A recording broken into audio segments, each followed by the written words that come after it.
Ya estamos de regreso y ya está con nosotros el licenciado Jorge Chazal. Bienvenido. ¿Qué tal? Buenos días. Oye, íbamos a platicar de otra cosa y vamos a platicar de otra cosa, pero es que de verdad no te puedo dejar de consultar. Porque ayer hablé con la secretaria de Comunicaciones y Transportes. Ella decía que en estos operativos, pues Casa Ubers, para detener a los choferes de plataformas, ella estaba haciendo valer la ley. Y yo le preguntaba, ¿cuál ley? Y ella insistía, el artículo 30 es que se establece puntualmente que cualquier sistema de movilidad que cobre es un sistema público. Y yo le decía, es que a ver, nosotros hemos consultado expertos en materia jurídica, yo no sé, secretaria, si tú los has consultado, pero nos dicen que no es así. ¿Los desconoció? Y nos dice que ella está segura que sí, que eso es lo que dice la ley y que ella va a hacer valer la ley. Insistió en este espacio que estaba haciendo valer la ley, que estaba haciendo valer la ley. Y yo quiero conocer cuál es la interpretación de la ley. ¿Qué tenemos de antecedente con este tema de las plataformas digitales? A ver, si la secretaria quiere hacer valer la ley, si la secretaria quiere cumplir con la ley estrictamente, que vaya y se entregue a la Fiscalía como responsable de un delito de abuso de autoridad. Es así de sencillo. Muy fácil. El tema de las plataformas ha sido un tema de discusión, no de ahorita, tiene mucho tiempo en discusión. La Suprema Corte de Justicia se ha pronunciado en varias ocasiones señalando que son inconstitucionales los requisitos que se han impuesto a las plataformas, por lo tanto no están sujetos a estos requisitos. Incluso San Luis Potosí, que tiene una regulación de hace varios años y probablemente ya no se ha enterado de esto, ha sido declarada inconstitucional por la Suprema Corte de Justicia de la Nación. Tanto los artículos de la Ley de Transporte como el artículo del Código Penal que estableció el delito de prestación de servicio sin concesión. En esos casos, San Luis Potosí específicamente ha recibido sentencias de la Suprema Corte de Justicia, y si ella no las conoce y está encabezando o organizando o dirigiendo o tolerando operativos en contra de conductores de plataforma, es responsable del delito de abuso de autoridad. ¿Por qué? Pues porque simplemente está violando la Constitución al aplicar una ley que ha sido declarada inconstitucional. Es así de sencillo. Le preguntamos justamente por esta parte, la declaración de inconstitucionalidad de los impedimentos pues, para que operaran las plataformas. Y ella nos decía que estábamos mal, que a final de cuentas eso no estaba contemplado, que el hecho de que cobraran ya los convertía en una situación violatoria a la ley. No, a ver, el hecho de cobrar, convertirlos por ese solo hecho en un servicio público, es absolutamente falso, no funciona así. Si así lo está entendiendo, entonces además tendría que solicitar algún tipo de atención personal a su lectura de comprensión o por el estilo. Porque en ese sentido, entonces, quiere decir que convierte en un servicio público a quienes rentan las limusinas para eventos sociales. Justo se lo preguntamos y dijo que eso no pasaba. No, bueno, pues entonces no sale a la calle tampoco, entonces también tendría que ver una cuestión de integración social. Hay lugares donde te rentan un coche y te dicen, ¿quieres el chofer? Y tú puedes decir, sí, claro, quiero el chofer. Y eso también está pasando y decían, eso no pasa. No, y podemos ir al aeropuerto y hay agencias que rentan vehículos, en fin, o sea, es decir, me parece que entonces ya entendí que en realidad no tiene un problema de comprensión lectora, vive en un mundo aparte. ¿O se lo hacen ver? Bueno, vive, ¿no, Jonathan? Digo, a lo mejor voluntaria o involuntariamente, pero vive en un mundo aparte. O sea, hubo una cantidad periodísticamente de Erika de tratar de entender por qué tiene esa mirada la titular de comunicaciones, pero por lo que se veía ella estaba convencida de que ese era el respaldo a los operativos de antier, pero luego vemos que se reconoce por otro lado en las autoridades de que eso no debió de suceder, que se pudo haber evitado, fue la frase final que va del secretario general de gobierno, porque esto se pudo haber evitado. O sea, porque el secretario general de gobierno es alguien que conoce la ley y sabe de derecho y sabe que está mal por todas partes, que se quiere ver lo que está haciendo la Secretaría de Comunicaciones.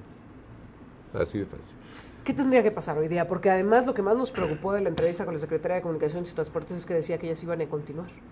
No, bueno, pues lo que pasa es que yo quiero entender, después de escuchar las palabras del secretario general de gobierno, que lo que podríamos esperar es que pronto ella regrese a su casa a hacer un ejercicio de introspección y pongan a alguien que entienda el tema de la Secretaría de Comunicaciones y Transportes. Es una secretaría compleja, es una secretaría que tiene una serie de retos que se deben de saber enfrentar de la mejor manera. Evidentemente, el hecho de que se declare inconstitucional el tema de las plataformas no hace que los taxistas las acepten. Digo, ahí hay un tema que se tiene que resolver de manera social, donde la labor de la autoridad tendría que ser estar tratando de lograr esa convivencia entre dos sistemas o servicios legales, porque los dos son legales, pero en lugar de estar exacerbando se tiene que llegar a una mediación en las mesas de diálogo. Claro, se tendría que llegar a una mediación y esa sería función de la Secretaría de Comunicaciones, no asumir una posición beligerante. En segundo lugar, tienen el problema también de los camiones urbanos, ¿no? El tema de las líneas de camiones, que también es un problema grave, en función de que evidentemente es un transporte ineficiente, se requiere de mantenimiento de las unidades, una labor de inspección. Pasan por calles que no caben. Están en incumplimiento de la ley. Más de la mitad de las unidades tienen más de 10 años. Entonces tendría que estar la Secretaría de Comunicaciones atendiendo ese tipo de problemas, previniendo conflictos sociales y no causándolos. Déjame preguntártelo de manera muy clara porque queremos que este asunto quede ya de verdad superado y atendido. ¿Hay un marco legal o no para que las plataformas, los choferes de plataforma estén hoy operando y circulando en San Luis Potosí? ¿Es legal o no es legal? Es legal y es constitucional. Sí, el marco legal que existe está regido no por la Ley de Comunicaciones y Transportes, sino por la Constitución, por las sentencias de la Suprema Corte que determinaron que hay artículos de la Ley de Transporte Público que determinan que son inconstitucionales y por lo tanto la Corte marca como lineamiento que no se pueden aplicar. Entonces, ¿el marco legal existe? Sí, con esas salvedades establecidas en las sentencias de la Suprema Corte. Las sentencias de la Suprema Corte excluyen del orden legal algunos artículos y por lo tanto el marco es lo que hay menos esos artículos. Bueno, pues ahí está más claro, no se puede haber explicado. Si hay dudas para la próxima semana me traigo una canasta de manzanas. Para poder explicar, peras y manzanas, por favor, para poder distinguir entre qué sí y qué no, es que me parece increíble además que tanto tiempo después sigamos discutiendo este tema. Muchas entidades ya lo tienen superado, ya conviven, Erika, otras tantas. ¿Cuánto tiempo tienen aquí? En una década no han podido darle un marco claro, exacto, legal. No se ha quedado. Y sin embargo, todos los días están en convivencia allá afuera. Ahí están. Todos los días. Sí. Y bueno, pues esto es lo que sucedió el pasado martes. Veremos cómo lo va teniendo el gobierno del estado de San Luis Potosí. Lo decíamos, creo que este asunto ya escaló a la Secretaría General de Gobierno desde el momento en que ellos convocaron a las mesas de diálogo, ya no la Secretaría de Comunicaciones y Transportes, desde el momento en que el Secretario General de Gobierno puso en tela de duda la permanencia de la titularidad de la Secretaría de Comunicaciones y Transportes y desde el momento en que, bueno, pues se ha también hablado de dar un paso adelante, ¿no? De decir, a ver, este asunto, vamos a lo que sigue, vamos a la feria, vamos a lo que viene después, y ya no a la discusión y el debate sobre el tema de Uber y los taxistas. En fin, es penoso lo que está sucediendo y lo decíamos, más aún el que se esté poniendo en riesgo a una población por algo que, pues ahí está claro, ahí está establecido. Hablando de claridad, se viene la validación de la elección presidencial. Había un recurso interpuesto por Xóchitl Gálvez, que ella misma explicó, no quería revertir la elección ni nada, lo que quería era que quedara por sentado las irregularidades que se vivieron.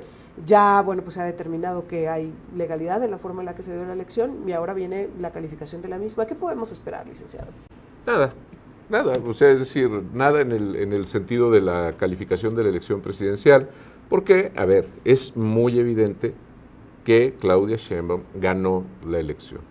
Y en una elección presidencial se gana por un voto. Entonces, si Xóchitl quería a través de un recurso legal dejar de alguna manera testimonio de que si hubo irregularidades o no hubo irregularidades, lo cierto es que en la sentencia no creo que vayan a quedar esas irregularidades plasmadas. Lo que le van a decir es que no hay elementos para poder invalidar la elección, ni para poder revertir el triunfo de Claudia Sheinbaum, y punto, ahí va a quedar el asunto. Porque a mí las sentencias testimoniales pues no me parece que tengan que ser lo mejor que pueda haber. Si hay un proceso electoral como el que se dio, en donde haya ganado Claudia Sheinbaum por esa cantidad impresionante de votos, de diferencia. Me parece que los ojos tendrían que voltearse hacia quién fue, en todo caso, quien intervino y violó la ley de manera sistemática, que es el presidente de la República. ¿Qué alcances puede tener fincarle una responsabilidad al presidente de la República? ¿Qué alcances podría tener modificar la ley o el sistema electoral mexicano para que un presidente de la República no pueda hacer las tonterías que ha hecho este? Sin embargo, eso no revierte el proceso electoral, no revierte la determinación de la ciudadanía, y la declaratoria tendrá que salir. Ahí el tema de la integración de la sala es lo que puede hacer un poco de ruido, el hecho de que sean 5 magistrados, ya se llamó una magistrada y probablemente se llame a otro para poder integrar los 7. Bueno, pues esa es la parte anecdótica de la elección. Algo que me llamó la atención de esta determinación de la Sala Superior del Tribunal Electoral del Poder Judicial de la Federación es que algo que señalan es que Xóchitl Gálvez no presentó argumentos sólidos, es decir, que ya habla de una elección de Estado, de una violación constante por parte del presidente de la normatividad electoral, de una vulneración de la normatividad electoral, pero que no presenta argumentos contundentes. Y me llama la atención porque parecería que elementos hay de sobra, es decir, si se quiere demostrar que el presidente tomó parte de la elección presidencial, pues ahí están las mañaneras, ahí están las declaraciones que dio de manera constante. No sé, creo que argumentos había muchísimos. ¿A qué le atribuyes el hecho de que este recurso interpuesto por Xóchitl Gálvez no se haya hecho de manera sólida? ¿Realmente sí había un interés en que esto quedara demostrado o fue nada más para decir me caí pero me caí pataleando? ¿Qué lectura le das? Que contrató a los abogados. De plano. No, es que hay un detalle, y esto quienes son abogados en materia electoral lo conocen muy bien y te lo pueden comentar de manera muy clara. En muchos procedimientos judiciales, tú aportas las pruebas y el juez valora las pruebas porque tú acreditas hechos. Y el juez, a partir de los hechos que acreditas y los elementos que constituyen tu acción, dicta una sentencia. Si yo voy a reclamar, por ejemplo, que me entreguen un terreno que tienen invadido a través de una acción reivindicatoria, yo presento la prueba de que esté invadido, es decir, la prueba de que hay alguien adentro del terreno, claro, la escritura de propiedad, y si yo demuestro esos dos elementos, la sentencia del juez será ordenar que me lo entregue. Punto. Pero en materia electoral no funciona tan fácil. En materia electoral no basta acreditar los hechos, sino que se tiene que determinar cuál es el alcance de esos hechos y cuál es el efecto, perdón por la expresión, determinante respecto del sentido de la elección. Tú puedes decir que hubo no una, sino 365 mañaneras hablando en favor de Claudia, pero si no demuestras el vínculo entre el voto emitido en la urna con las mañaneras, entonces no va a prosperar como una prueba.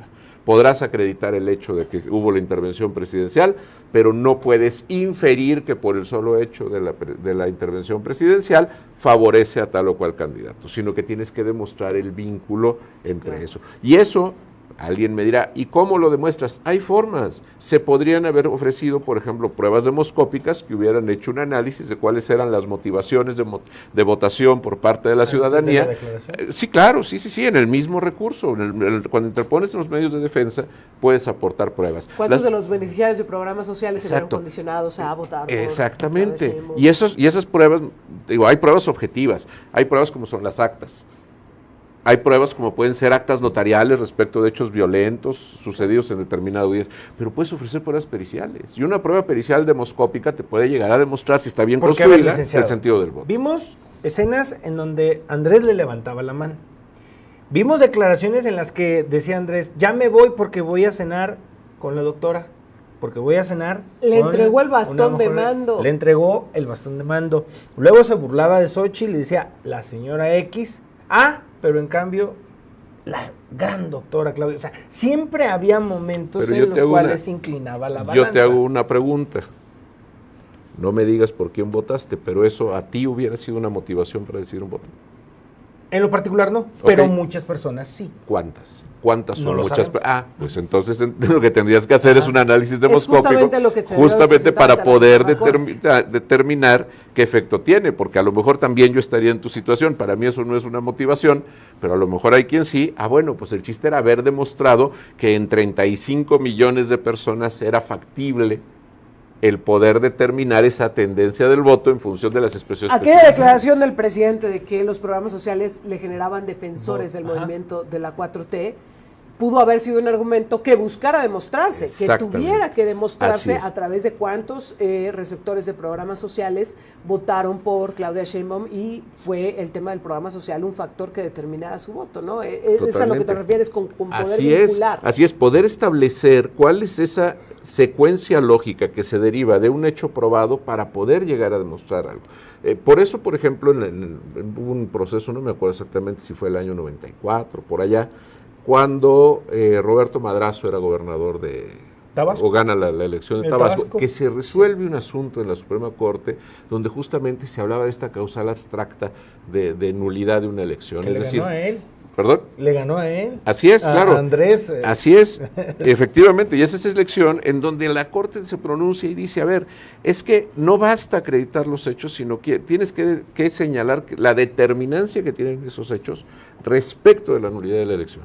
Y entonces, ¿cómo lo puedes probar? Hay formas de probarlo. Lo que pasa es que si llegaron al recurso solamente con paquetes de actas, con declaraciones notariales de personas que dijeron, yo vi que en la casilla fulana, pues tenían que haber llevado más de 35 millones de declaraciones para poder determinar si es que hubo esa modificación al voto o no. Esas pruebas objetivas en materia electoral no necesariamente son las más eficientes. Insisto, una prueba demoscópica, pericial demoscópica, bien hecha, bien armada, puede demostrar esa vinculación lógica entre la conducta del presidente y el resultado del voto. Pues esa es la prueba que presentas. Bueno, pues esperamos hoy entonces la validación de la elección. Sí. Que ya quede oficializado que Claudia Sheinbaum es la presidenta electa de este país. Así es. Y que vivamos un momento de transición. Así es. Una transición a medias, ¿no? Va a ser lo mismo. Sí, va a ser lo mismo.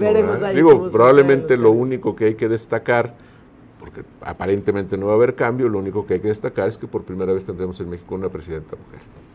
Licenciado, tenemos que hablar de otro de los temas importantísimos en estos momentos y quise poder platicarlo contigo. Tengo que hacer una pausa, pero cuando regresemos quiero que hablemos de esta situación del abasto de agua, desde el punto de vista de las responsabilidades institucionales. Hace aproximadamente semana y media que nos vienen diciendo autoridades estatales y municipales que tenemos las presas llenas. Más allá del 100%, que se está desfogando el agua, pero la gente sigue sin agua en sus hogares. Platicamos de ello al regresar. Estamos conversando con el licenciado Jorge Chezal. Enseguida volvemos. Estamos de regreso y estamos conversando con el licenciado Jorge Chezal. Dejamos el tema sobre la mesa antes de la pausa. A ver, hace semana y media por lo menos que tanto el Ayuntamiento de la Capital, el Gobierno del Estado, la Comisión Estatal del Agua, la Comisión Nacional del Agua nos vienen diciendo las presas en San Luis Potosí están al más del 100%. Hemos visto cómo se tuvo que desfogar la presa San José, pero también la presa del Realito, y luego reclamaba al Gobierno del Estado, es que miren, el Ayuntamiento está tirando el agua de la presa San José y ellos están tirando la de la presa del Realito de igual forma porque ya no hay capacidad de almacenamiento. Nos vienen diciendo esto de ya está acabando la crisis del agua, etcétera, pero la gente en sus hogares sigue sin recibir el agua del Realito.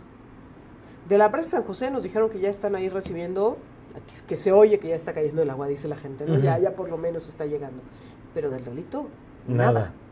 Ni una gota. Pese a que incluso hace algunos días el gobernador dijo, ya voy a pedir que la liberen porque ya está llena la presa, ya está el ducto, ya está todo, y sigue sin llegar el agua. ¿Cuál es la responsabilidad y de quién de que esto esté pasando? Mira, hace un mes pedíamos que lloviera. Sí.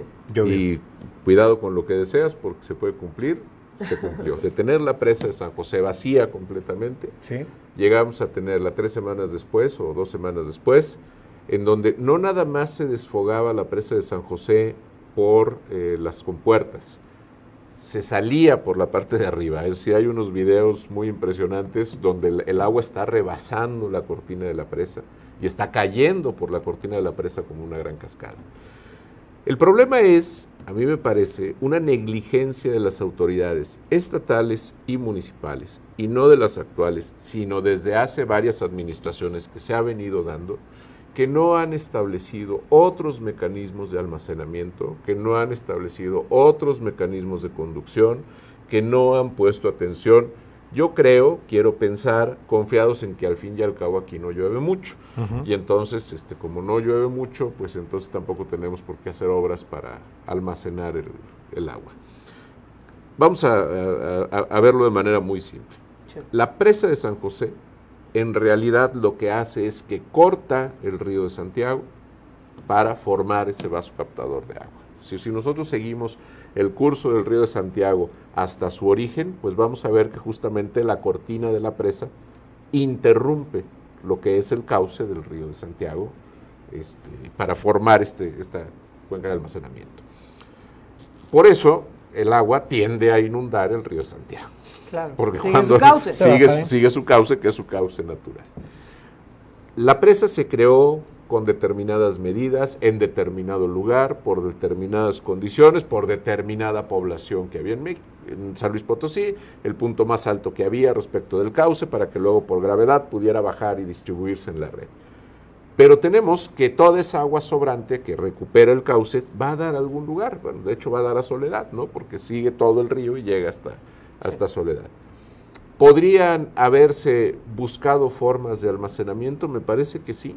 Digo, no soy técnico, yo experto en eso, pero me parece que podían haberse buscado formas de canalizar esa agua, de poderla hacer llegar a determinados lugares donde pudiera almacenarse, a lo mejor en bordos, a lo mejor en otro tipo de obras hidráulicas donde pudieras tener almacenaje, paralelo al de la presa. Claro. Meterlo a la red de conducción implica que el agua pase por una filtración, es decir, por la planta de los filtros, que es absolutamente insuficiente para poder procesar el agua necesaria que puede haber en una presa con sobrecupo, como es el caso de la presa de San José. Y entonces vemos que la negligencia de las autoridades está en eso, en pensar qué hacemos con el agua que nos sobra, si nos sobra. ¿Por qué? Porque la gente está acostumbrada, me refiero a las autoridades, a tratar de resolver lo que tiene, no a darle operatividad a las normas para poder prevenir. Ni mucho menos anticiparse. Ni anticiparse. Las leyes, ¿qué es lo que sucede en México? Y esto es un fenómeno legal que tiene que ver mucho con la política. El tema es, las leyes se han convertido en algo que remedia situaciones, cuando en realidad las leyes tendrían que ser un marco que remedia situaciones y previene situaciones futuras. Cuando tú hablas en derecho penal de tipificar un delito, no nada más es castigar a los que lo cometieron, sino evitar que otros lo cometan, porque claro, está la amenaza del castigo de la ley.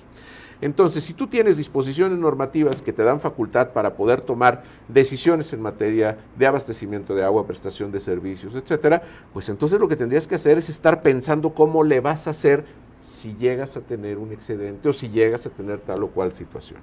El prever las cosas a partir de la ley implica que la ley no siempre va a ser exacta.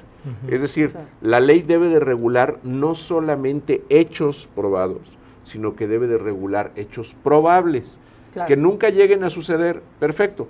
Voy a poner un ejemplo, nada más para que quede muy claro. Existen 2 o 3 tratados internacionales hechos en la década de los 70 que regulan la propiedad en la Luna y la propiedad en otros planetas. ¿Hemos llegado a otros planetas? ¿Hemos llegado a la Luna para construir ciudades? No, pero ¿qué fue lo que hizo Naciones Unidas en los 70? Si ya pudimos tener viajes espaciales, tenemos que prever lo que pueda llegar a suceder cuando a lo mejor en 50 o 100 años podemos llegar a otros planetas, y entonces hay disposiciones que dicen ningún país puede reclamar la propiedad de ningún planeta, etcétera. Claro. ¿Se estaba dando? No. ¿Pensaron que podía llegar a darse? Sí. Cuando se llegue a dar, lo hacemos. Las políticas públicas tienen que actuar de esa manera y el marco normativo está hecho. Lo que pasa es que las autoridades solamente ven el problema cuando el problema ya Estamos pasó. teniendo leyes reactivas. El tema del realito, porque se vuelve más complejo, con esta empresa operadora, con esta empresa que opera el ducto, con esta situación de que nadie sabe qué es lo que está pasando ahí dentro, el hecho de que nos hayan dicho ya va a llegar y siga sin llegar el agua, ¿de quién es la responsabilidad? A ver, ahí es muy difícil decir de quién es la responsabilidad por una razón. El contrato con la empresa operadora del Rialito era un contrato que era público y que fue reservado por el gobierno del estado y quitado de las plataformas de transparencia. ¿Por qué? No sé. Pero era un contrato que era público y que sin embargo al poco tiempo lo escondieron. Y ese contrato me parece que debería de ser público para poder determinar cuáles son las responsabilidades. Lo que se sabe, lo que se conoce, es que la responsabilidad es de la empresa que opera el ducto y que el gobierno del estado, a través de la Comisión Estatal del Agua, al parecer, según dicen, tiene ciertas limitaciones jurídicas para poderle exigir responsabilidades. No lo podemos saber porque el contrato está escondido. Si el contrato fuera público, pues con mucho gusto yo creo que varios abogados podríamos agarrar, verlo y podríamos sugerir alternativas, pero bueno, pues decidieron hacerlo de esa manera. Por eso yo no te podría contestar de quién es la responsabilidad. ¿Quién lo esconde? No, el gobierno del Estado determinó que tenía que ser un documento confidencial. Pues nos quedamos ahí con esta situación, mientras tanto lo decíamos, las presas desbordándose, la gente sin agua. No, y les llega agua por tubería y les llega también por las calles, porque también los desbordamientos inundan las calles, ¿no? Que lo diga y que lo Entonces diga. Ya el agua entra por la puerta principal en algunas ocasiones. Qué barbaridad. Licenciado, como siempre, muchas gracias por estar con nosotros. Gracias. Muy buenos Cuídese días. mucho, licenciado. El Gracias. licenciado Jorge Chizal platicando con nosotros.